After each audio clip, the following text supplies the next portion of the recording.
Hello everyone, I'm meteorologist Charlie Ironmonger. Thank you so much for joining me today for your noon news and weather updates from the First Alert Desk. And we've got breaking news out of McAllen, Texas, where a man who opened fire at a U.S. Border Patrol facility was shot and killed. Now, he was again killed earlier this morning, according to authorities. Federal agents returned fire at the man who had an assault rifle and was carrying a utility vest. McAllen Police Chief Victor Rodriguez told reporters earlier this morning. Now, Rodriguez identified the suspect as Ryan Luis Mosqueda. Law enforcement said they found another rifle and more ammunition. Rodriguez said the man's motive is currently unknown. One officer was injured in the shooting. Rodriguez said it was unclear if the injury was from shrapnel or a bullet. We will have more on this story as it continues to develop over the next few hours. Now, also need to highlight some news a little bit closer to home. And 3 New Jersey men were pulled over for a traffic stop and found with drugs in Kinston over the weekend. Here's the 3 men that again were arrested. Kinston police say they stopped a car on East New Bern Road at around 3:30 a.m. Friday morning for a lighting equipment violation. During the stop, officers say they saw signs of possible drug activity, leading them to search the vehicle. Officers found cocaine, marijuana, drug paraphernalia, and cash during their search. Police arrested the driver, 24-year-old Alexis Hernandez Carpentiero, his 2 passengers, 24-year-old Eric Mayado and Brian Zamora. Now, all 3 men were taken to the Lenoir County Jail and are facing the following charges: possession with intent to sell and deliver cocaine, manufacturing Schedule II controlled substance, possession of drug paraphernalia, simple possession of a Schedule VI controlled substance, possession of marijuana paraphernalia, and felony conspiracy. Each man is facing a $15,000 bond. And now for your weather forecast. Again, we continue to monitor the situation around what is now post-tropical cyclone Chantal. It's continuing to fade away, which again is great news, but we are still technically being impacted by this system. It's encouraging a stronger southwesterly wind flow across the east, which will bring up both heat and humidity coming up this afternoon. We're already feeling it outside. Let's take a look at again at what we've got out our doors, and you can see that circulation of Chantal over the Chesapeake Bay and some lingering cloud cover across some of our northern communities. Those of you watching closer to the Virginia line right now still stuck under the clouds. But let's give you again a better look at exactly the details from post-tropical storm Chantal. Current winds at 30 miles an hour with gusts up to 40 miles an hour. It's moving northeast at a much quicker rate. Right now, 17-mile-an-hour forward movement speed, which again should put that system well off the coast of really New Jersey by the time we get to your Tuesday morning. In fact, by that point, it's going to be cruising right off the coast of Cape Cod, Massachusetts. Now, here in eastern North Carolina, we are still seeing maybe a few stray drops from that circulation swinging down in some of our northern counties, but for the most part, we're actually looking fairly dry with regards to Chantal-driven rain.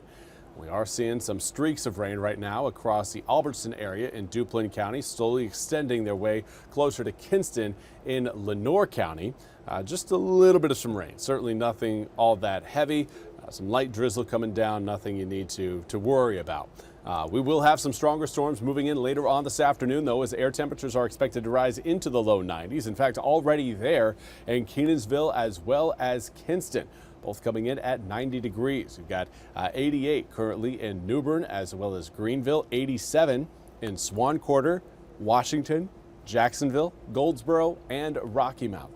There's certainly heat present in the east, but for those of you, again, kind of stuck under the clouds, Roanoke Rapids, Ahoskie, Elizabeth City, and Windsor all in the low 80s currently because of that cloud cover. Now, it certainly feels quite a bit warmer when you factor in the humidity. That's going to be a factor in your forecast all week long, thanks to a steady flow of air out of the southwest. Wind speeds right now around 7 to 15 miles an hour. Dew points in the mid to upper 70s. That is tropical. tropical moisture that will result in a few pop-up showers and storms coming in later on today. We're not looking at widespread rain, but we are certainly looking at some pockets of downpours and a few stray thunderstorms.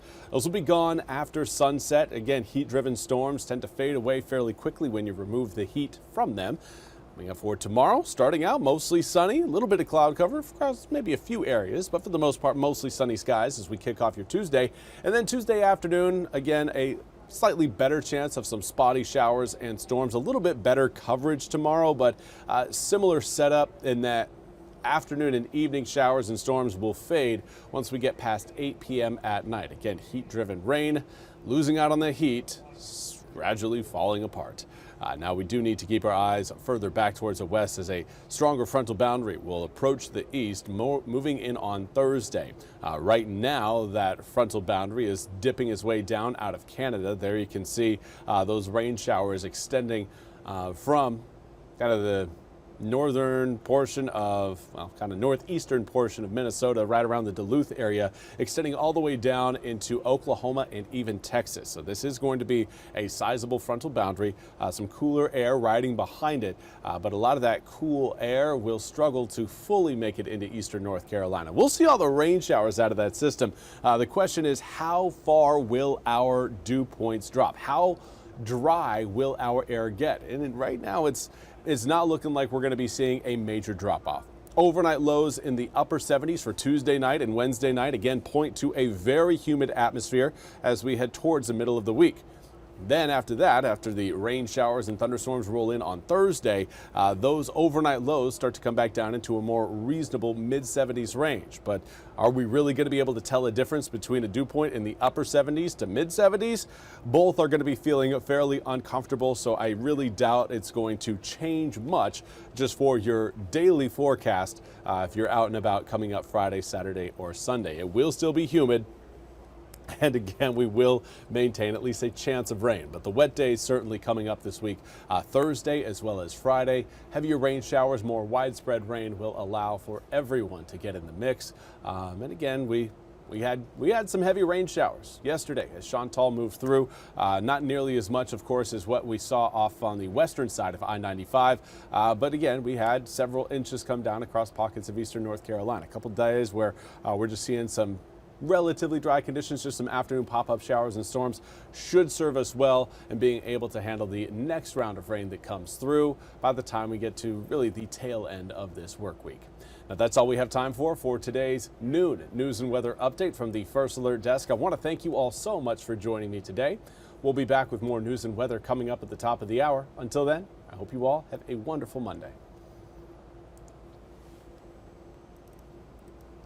This hour of the WITN First Alert Desk is sponsored by Supreme Choice.